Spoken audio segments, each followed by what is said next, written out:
Well, thanks again for the opportunity to spend some time together and to look at these important questions. The question tonight that we're going to be looking at is, while opposites may attract during dating, these same qualities often seem annoying after the newness of marriage wears off. How can we reduce the friction caused by our personality differences? Well, I don't know anything about this, really.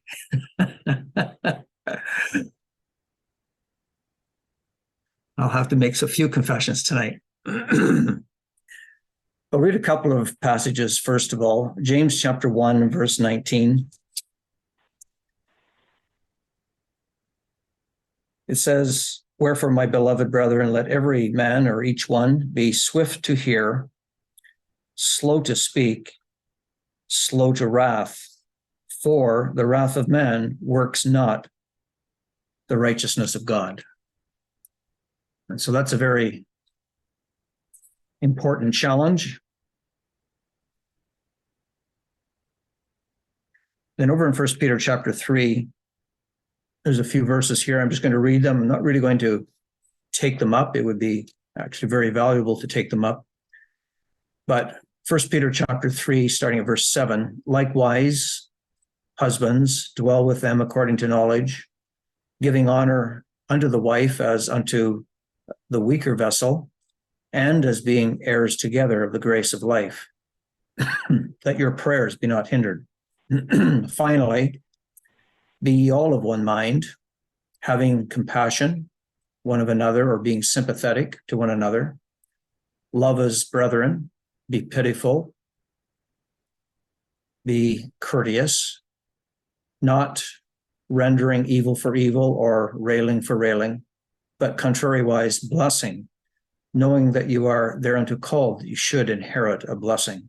For," this is a quote from the Psalms, "he that will love life and see good days, let him refrain his tongue from evil, and his lips that they speak no guile.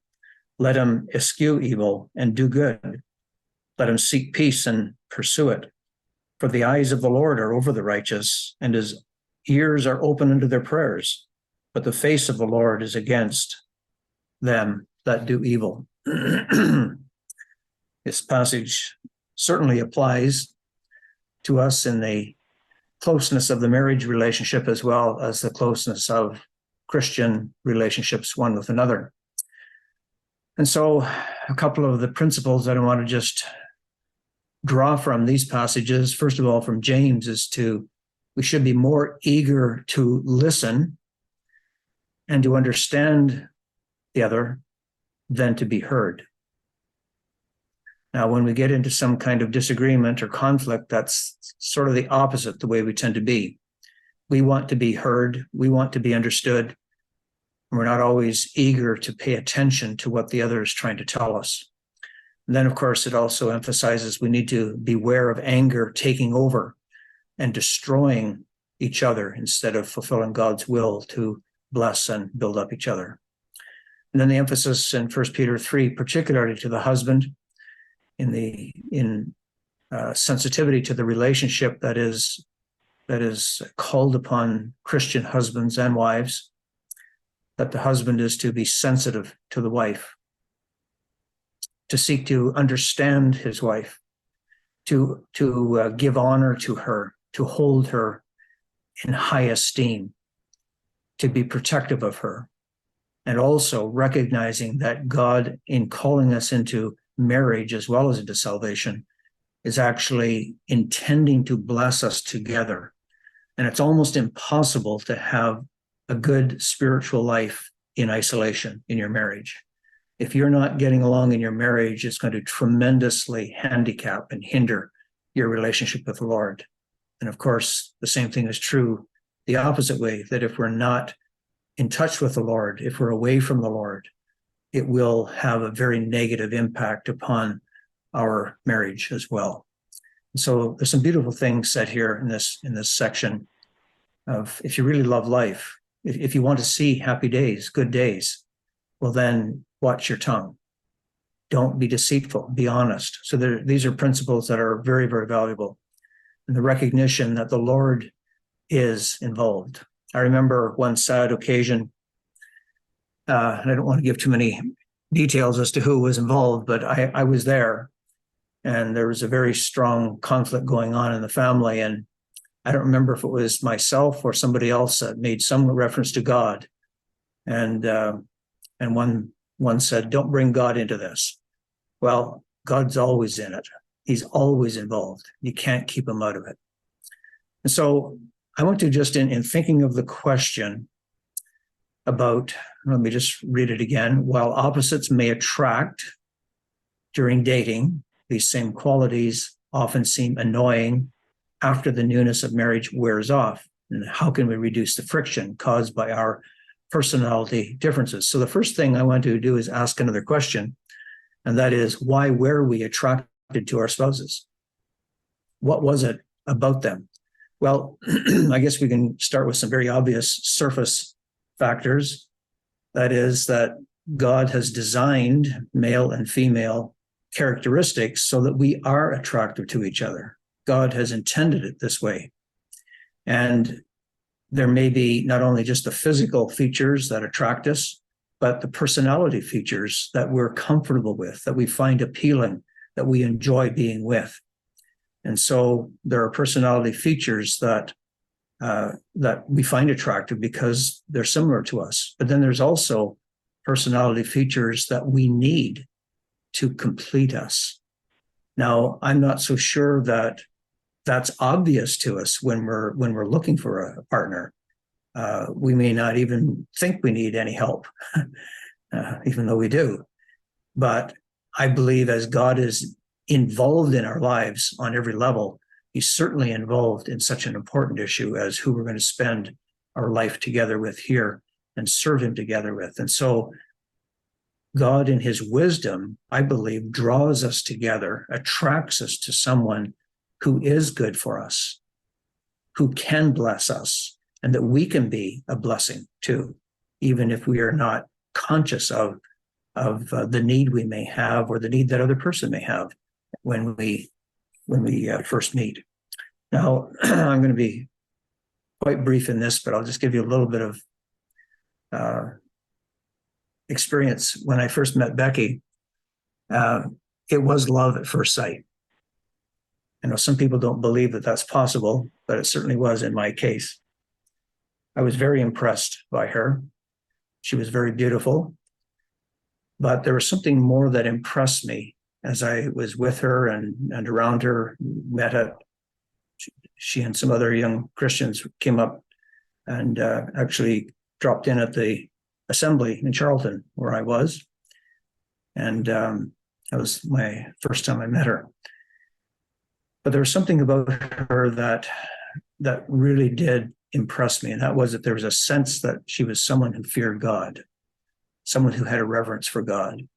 And that enabled me or emboldened me to get to know her. And it is kind of amazing to look back that we felt very comfortable with each other very quickly. We didn't feel like strangers to each other very long at all. It's as if we just fitted together, we belonged to each other. And so our personalities did merge together very, very well. But I will touch on some other details of where we would be in contrast and how we've, coped with it throughout life. Then, of course, not only is there in just that difference of personality that we're talking about tonight, but there's also the distinctions of male and female. And I didn't really get into this when I was finishing up last time on the helpmate story. But in Ephesians chapter 5, the chapter comes to its climax with this: every husband, every man so love his wife, even as himself. And the wife see that she reverence or respect her husband. And that's actually a very, very important principle that is being taught there. Men tend to think in terms of respect. Men respect authority. They work within a framework of authority. Men sometimes are deficient in their ability to express love. And so God has given the command to the man because he's in authority, and his wife is entrusted to his care to love her, to care for her, to be tender with her, and so on, just like 1 Peter 3 emphasizes. Whereas the wife more naturally relates to love, thinks in those terms, relates back and forth in those terms very, very naturally and freely, and usually much more openly than a male does. It's the women that give all the hugs, right? But she is trying to speak his language. And I'm going to use this idea a little bit more in just a moment or two. One of the things that we were helped with when we read a book called The 5 Languages of Love by Dr. Gary Chapman, he touched on the idea that we all have a love language, a way in which we try to convey our love and care, and the way in which we perceive love and care. And so there is this, and again, personality variations, there's quite a wide spectrum. So there are some men who are much more sensitive and attuned to the love aspect, and so on. And there are women who are not as sensitive. And so there's a wide spectrum, but it's kind of a generalization.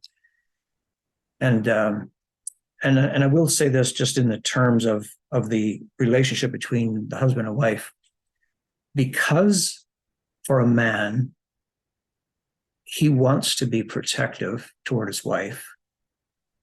And one of the things that he's afraid of the most is conflict.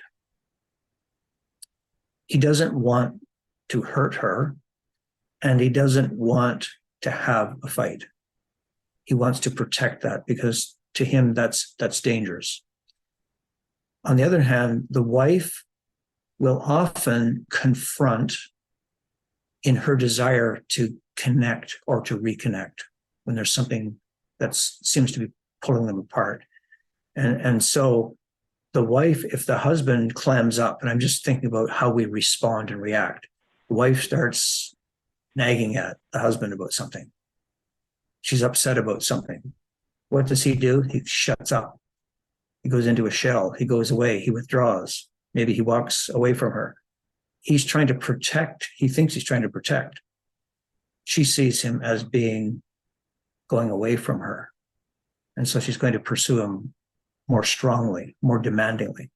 And so we need to recognize that's a basic difference, I think, as well, that comes into the more general differences of personality that we'll touch on a little bit. Now, just to get back to this book by Dr. Gary Chapman, if you don't have it, if you haven't read it, I think it's worth reading. I've checked back, and I know he's written a whole bunch of books, sort of all following that theme. But basically, he touches on the fact that there are about 5 what he calls love languages. Now, I don't remember the order in which he gives them, but I'm just going to give them as I recall them and jotted them down. The first one is quality time. Quality time means that you spend time together where you're focusing on each other. You're not just existing in the same room. You're paying attention to each other. You're showing attention. And you may not be talking a lot, but you're just there together and enjoying the time together. And then there's acts of service. And acts of service is just doing jobs for the other one. Now, just, again, a personal reference, Becky is very much an acts of service person. She's always doing things. And she has, expressed it to me that this is how she shows her love, not just to me, but to the kids, to their families, doing things for them. It's also the way she perceives love. And so if I am not as much that kind of a person, and I may neglect to do things that she thinks needs to be done and would like to be done, to her, that's a personal hurt.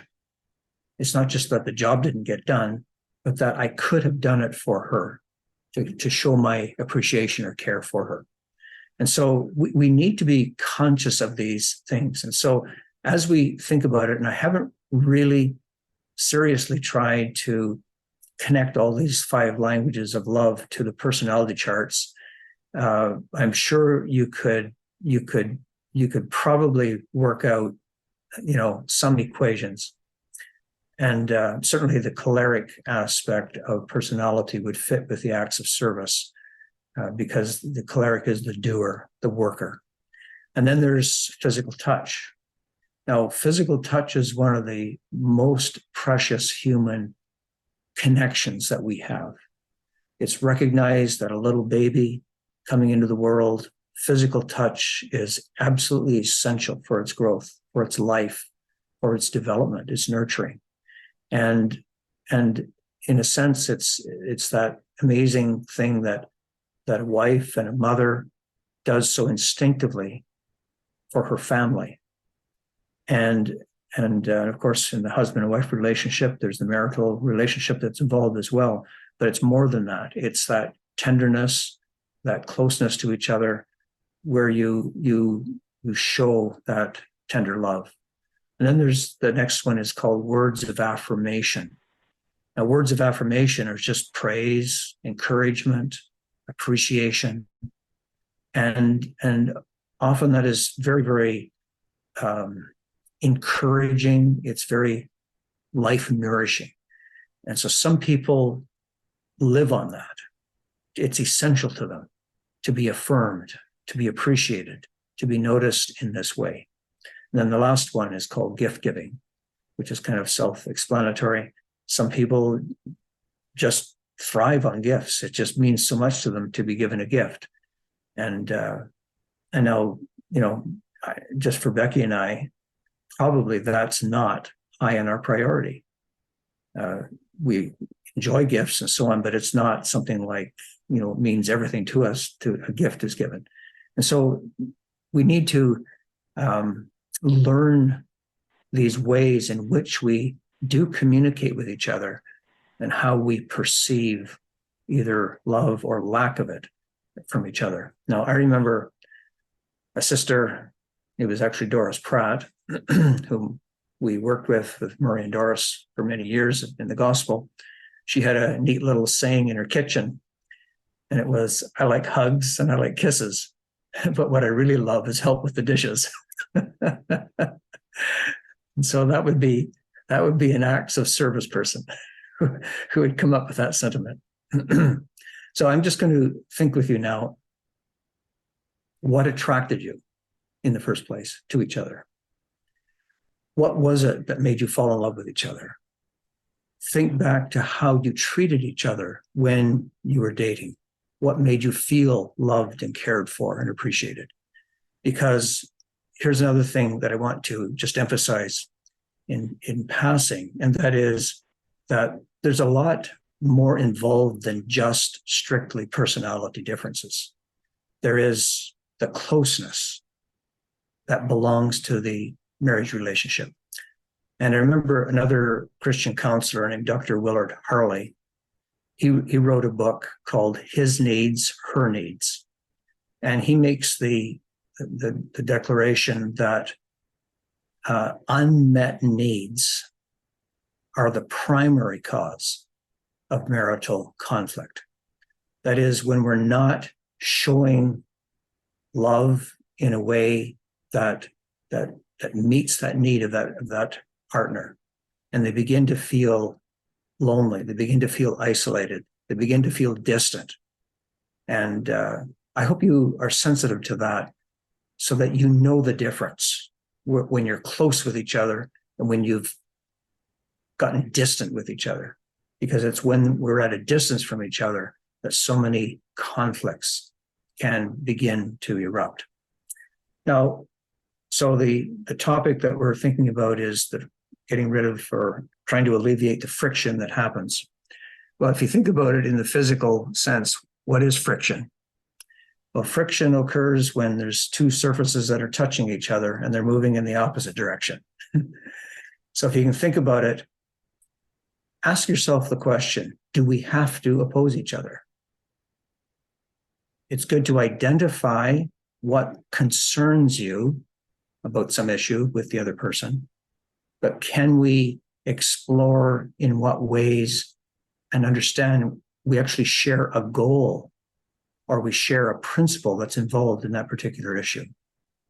If we just focus on the difference, the disagreement, we might be missing the fact that we both want something that's actually the same, that's close enough that we can learn to work together. And I remember one suggestion, and it's kind of an interesting way of describing it, suggested that we should learn how to brainstorm together. Now, brainstorming is when whatever you say is not final. You're just throwing out ideas. You're just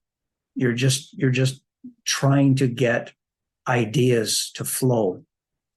And so brainstorming together to find a mutually acceptable solution. And if there's one thing I will try to emphasize, and I will especially when we get into the parents and children and so on, is that whatever you can come to a mutually acceptable solution for will always be the better way to do it than your individual ways that are in isolation or in disagreement with each other.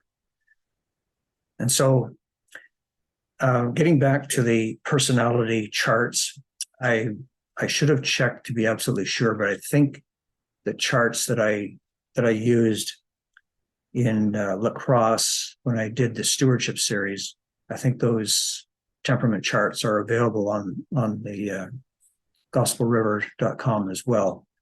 If not, I could send it to you. But I was looking over those personality patterns again. And one of the things that I think would be helpful for us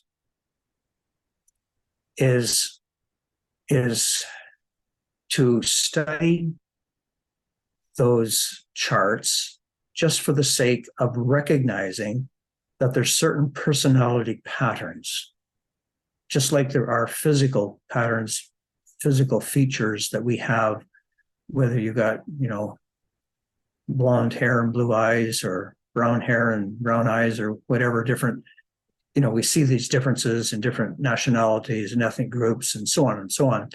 Well, the same thing is true in personality patterns. They tend to group together certain characteristics. So it's good to study them so that you more clearly recognize both yourself and your partner. And then in the perspective of acknowledging and appreciating each other as God has designed that particular blend of personality. We have to, it's not just, well, that person's different than I am. They think differently than I do. God has given them that blend of personality, character traits, so that they will think a certain way and function a certain way, have certain aptitudes and certain attitudes to life. And so that's on one hand. And then the other sobering reality that each one of us is also a flawed person. We've all been distorted in many ways by sin's presence within us. And so what I would like you to try to think of is this: try to distinguish what is good, what is of God in each of these character traits in which you might be finding some irritant or fault at the present time. I hope you understand what I'm saying in that. When we're looking at somebody else, it's easy to get occupied with the negative extreme or the distortion. But remember that God has intended them to have certain features that may may conflict in some ways with what you tend to be like. So I'm just going to give you a handful of examples here. And I'm actually thinking of actual couples here, but I'm not going to tell you who they are. You won't know them anyway. But I'm thinking of one where you have a very quiet, reclusive husband who would happen to be probably strongly phlegmatic with also melancholy characteristics, who's married to a very outgoing, very sociable wife who would be probably mostly sanguine and as well as choleric. Now, that's about as opposite combination as you will get. And for what I just remember of them, he would avoid social events.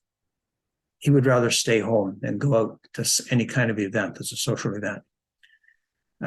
He would either refuse to go or leave early if he could get away with it. So what happens in that case is that he hinders her enjoyment of being with other people. He hampers that. He isolates her. And also, when it comes to, entertaining others in the home, he would be very negative towards that. And so her ability and her enjoyment of entertaining others and caring for other people in her own home would be hindered by his, reservedness and reclusiveness.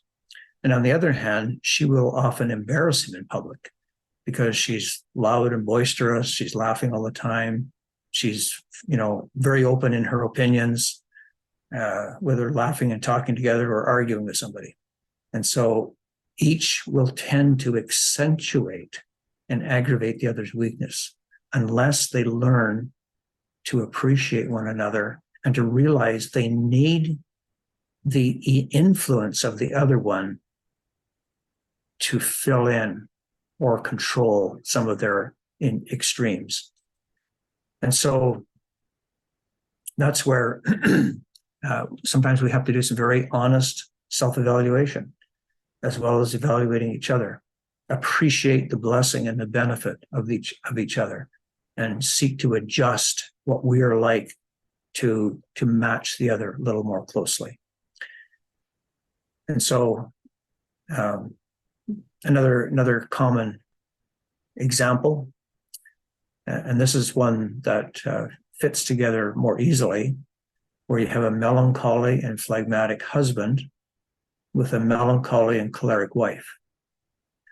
Now, I will be more open about this one. This is Becky and I. And as I mentioned, we've naturally felt very much at home with each other almost instantly.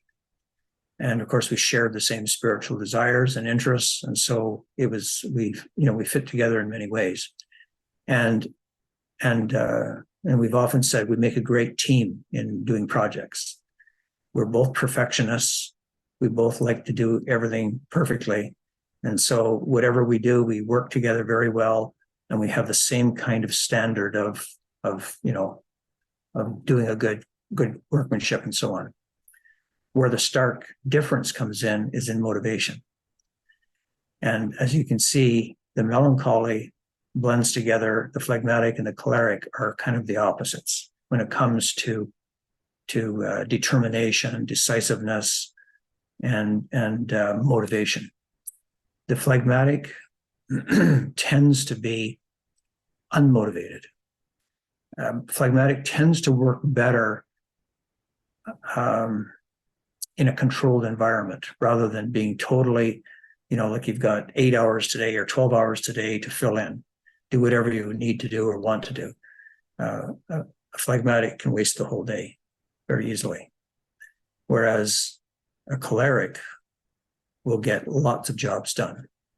Now, I remember, Becky would make a little list. Every day she would make a list, and she would get most of it done.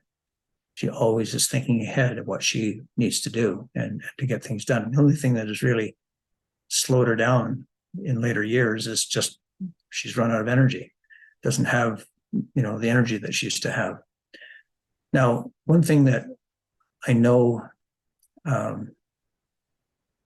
in melancholy, and this isn't true of all who have melancholy, But melancholy tends towards being pessimistic, tends to focus on the negative and to remember the negative. Now, it's a melancholy above all the others who can turn a compliment into a criticism, and also maybe overly critical of other people. And so those of us who have a fair dose of melancholy in us, we need to be aware of that tendency that we have.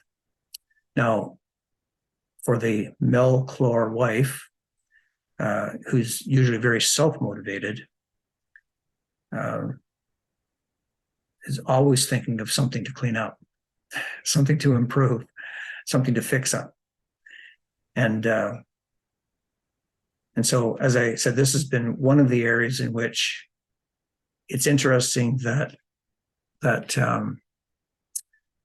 we come to terms with each other, but we don't necessarily really see it as the other one sees it. So we have to learn to recognize that this is how he thinks, this is how she thinks, and as much as possible to give space for those differences and to work together as much as is possible. But as I already mentioned, relating to the acts of service idea, my tendency to just ignore things, because one of the phlegmatic characteristics is to be very, very content. Now, a less charitable way of looking at that is called laziness, and so laziness is not a quality to be admired. Contentment is, and sometimes it's not easy to distinguish between those two things, which it really is. And so I'm much more easily content with just leaving everything the way it is, not changing anything. Just I'm happy, I'm content. And but one of the things that I have, learned to appreciate, to recognize, is because Becky is very, very clean. She's always keeping things perfectly clean. That's actually a tremendous benefit for me personally, because growing up on the farm, I had a lot of trouble with allergies. I had to take allergy shots when I was a teenager. And throughout life, if I'm in an environment where there's dust and mold and so on, I very quickly get all stuffed up, and it can last for quite a while. So that has been a tremendous blessing to me. And yet I still have to admit that I tend not to see a problem. I don't see the dirt. I don't see the disorder. And so this is an area where, if we can be conscious of our own tendency and not to critically look at the other who is opposite, and appreciate the intended good of what the other one is, then we can reduce that friction, not be always arguing about it, not always fighting about it. We can instead appreciate each other. So that's just one little detail. Now, there's other examples, like a choleric and melancholic husband with a phlegmatic and sanguine wife. In that case, a husband who is much more concerned about order, cleanliness, structure in the family will be frustrated with the wife's lack of orderliness, the wife's apparent indifference to stuff being all over the place and maybe not cleaned up. And the husband will sometimes take over most of those responsibilities, but there's the danger that in so doing, he will underlying resent his wife for not carrying that part of the load. And the wife, a sanguine and phlegmatic wife, or a personality of any husband or wife, will tend to be a social butterfly, someone who just enjoys being around people, having parties, getting together with other people, make life fun for the kids, for sure, but not be so structured and organized and taking care of the nitty-gritty of keeping life going. And so there's these differences that can be very irritating. And it's important for each one of us, as we recognize who we are and recognize how another person of a different personality sees us, that we can try to adjust to, you might say, commend ourselves to each one's conscience. Now, when you have a husband who is a strong sanguine and choleric combination with a quieter melancholy or phlegmatic wife, he will tend to be more dominant and may over-dominate his wife. And she may need to learn how to stand up for herself and to confront him when he's pushing his boundaries too much. And so we do have to recognize, while we try to reduce friction in relationship, sometimes friction is essential to maintain balance and integrity in the relationship. So a couple of things I want to just suggest in closing. We need to seek to genuinely understand each other, rather than presuming that I know what you think, and I know what your motive is, and I know what you're all about. And so I'm going to just give you 3 words in closing. The word perception. I have found when people are in conflict, their perception is often skewed. It's not completely balanced. But we have to be aware of this. This happens in assembly conflicts. It happens in family conflict. Each side of the conflict, each person inside of the conflict may have a very significantly different perception of what happened. Have you ever been trying to counsel somebody when there's a conflict, and then you talk to the other party, and it's like there's 2 different stories totally? You'd never dream they were the same event, because they fit it together according to their interpretation of its meaning and what caused it, and so they will focus on what was significant to them. And so not only the perception of what actually happened, but more importantly, what it means to that person and what it means to the relationship.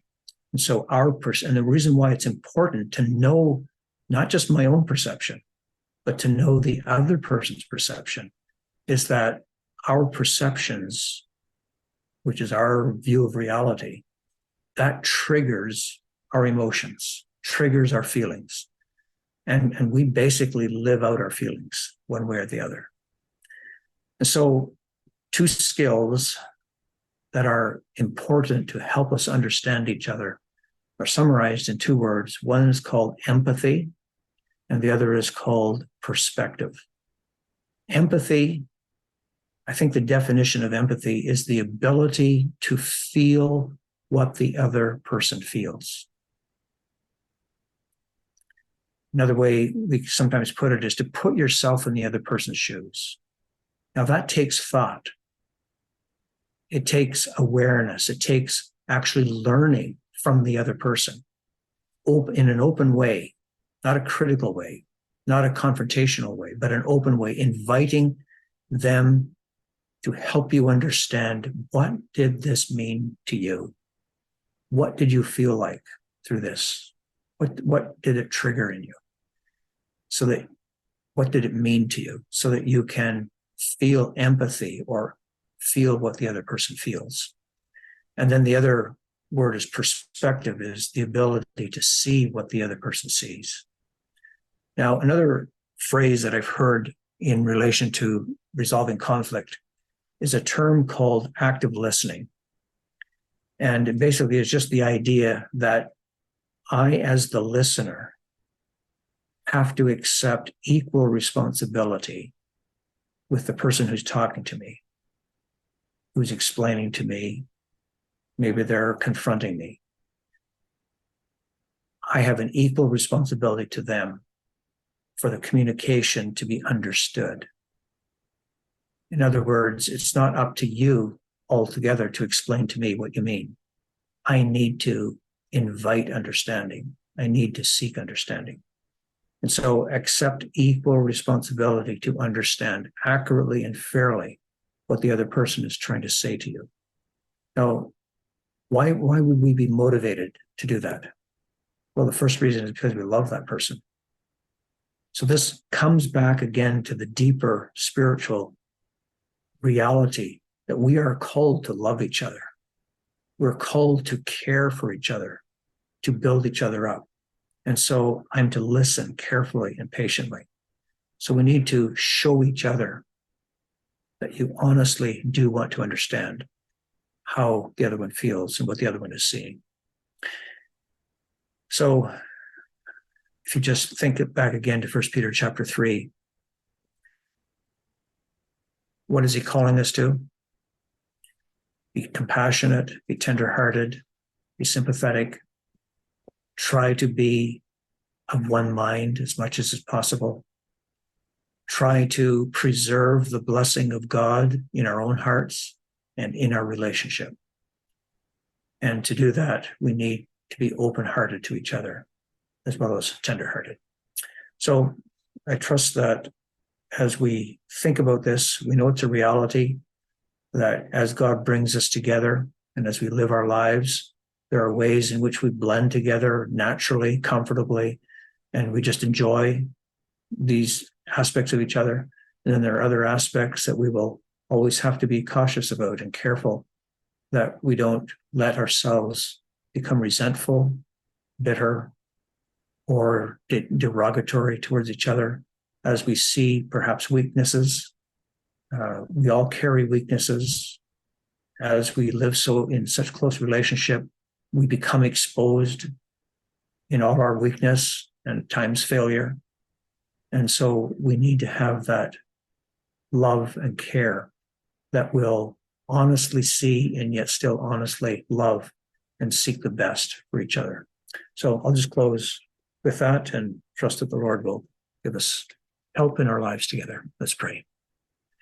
Our Father, we do acknowledge that you have richly blessed our lives with relationships. And for those of us who are privileged to be given a marriage partner, we acknowledge that this is the greatest natural blessing that we can have and experience in this life.